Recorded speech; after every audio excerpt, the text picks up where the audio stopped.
Hi friends, నేను మీ రంగా ప్రసన్న కుమారిని. అందరు ఎలా ఉన్నారు? బాగున్నారా?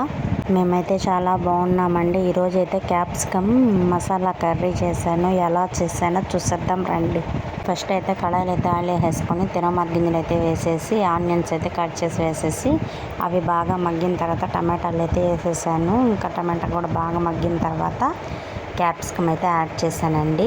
క్యాప్సికమ్ కూడా బాగా వేగిన తర్వాత ఇక్కడ చూడండి బాగా వాడింది. అప్పుడు కారం, పసుపు, ఉప్పు, ధనియాల పొడి, గరం మసాలా అయితే వేసేసి బాగా ఫ్రై చేసుకోవాలన్నమాట. బాగా ఫ్రై అయిన తర్వాత ఒక్క చుక్క కూడా వాటర్ పోయలేదండి. వాటర్ పోయలేదు, ఎందుకంటే అందులో నుంచే వాటర్ వస్తాయి కాబట్టి వాటర్ పోయలేదు. ఫ్రై లాగా అనమాట. ఇది చాలా అంటే చాలా బాగా కుదిరింది. ఒకసారి మీరు ట్రై చేసి ఎలా వచ్చిందో కామెంట్ చేయండి, ఓకేనా?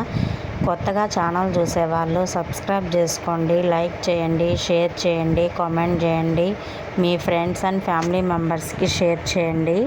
వీడియోస్ చూస్తున్నారు కానీ ఎవరు లైక్ చేయట్లేదు. ప్లీజ్ లైక్ చేయండి, షేర్ చేయండి, కామెంట్ చేయండి, ఓకేనా? కర్రీ అయితే సూపర్గా కుదిరింది. ఫ్రై మీరు ఒకసారి ట్రై చేయండి. అలాగే మీరు ఎలా చేసుకుంటారో కూడా కామెంట్ చేయండి. ఇలాగైతే చేసుకుంటారు నాకు తెలిసినంత వరకు. మీరు ఎలా చేసుకుంటారు ఏంటి అనేది కామెంట్ చేయండి, ఓకేనా? మరి బాయ్.